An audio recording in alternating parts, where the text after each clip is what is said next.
கர்த்தருடைய நாமத்துக்கு ஸ்தோத்திரம். இந்த நாளில் யோசுவா 15ஆம் அதிகாரம் 16, 17, 18, 19 4 வசனங்களில் ஒரு கேரக்டரை பற்றி பார்க்கலாம். கீரியாத் செப்பேரை சங்காரம் பண்ணி பிடிக்கிறவனுக்கு என் குமாரத்தியாகிய அக்சாலை விவாகம் பண்ணி கொடுப்பேன் என்று காலேப் சொன்னான்.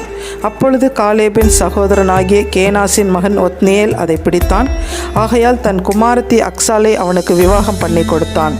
அவள் புறப்படுகையில் தன் தகப்பனிடத்தில் ஒரு வயல்வெளியை கேட்க வேண்டும் என்று அவனிடத்தில் உத்தரவு பெற்றுக்கொண்டு கழுதையின் மேலிருந்து இறங்கினாள். காலை பார்த்து, உனக்கு என்ன வேண்டும் என்றான். அப்பொழுது அவள், எனக்கு ஒரு ஆசீர்வாதம் தர வேண்டும், எனக்கு வறட்சியான நிலத்தை தந்தீர், நீர் பாய்ச்சலான நிலத்தையும் எனக்கு தர வேண்டும் என்றாள். அப்பொழுது அவளுக்கு மேற்புறத்திலும் கீழ்ப்புறத்திலும் நீர் பாய்ச்சலான நிலங்களை கொடுத்தான்.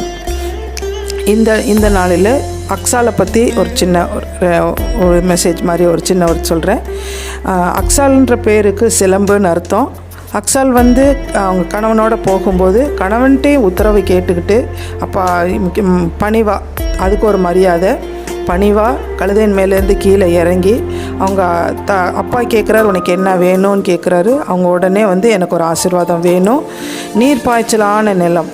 அப்போது அவங்க இருதயம் அதில் நீர் பாய்ச்சலான நிலத்தை தரணும்னு கேட்குறாங்க.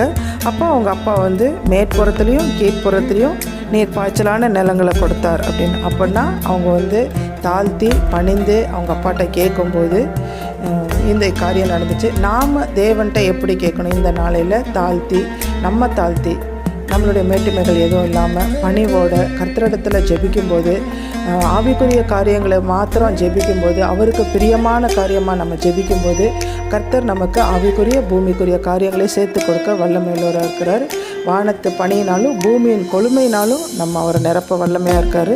அதனால் நாம் உலக காரியங்களை காட்டிலும் இந்த நாளில் வாலிப பிள்ளைகளான நாம் கர்த்தருக்கு பிரியமான அவருடைய வார்த்தைகளை கொண்டு அவரிடத்தில் பேசி ஆவிக்குரிய காரியங்களுக்காக தாழ்த்தி ஜெபிக்குமாறு தாழ்மையோடு கேட்கிறேன். இயேசுவின் நாமத்தில் பிதாவே.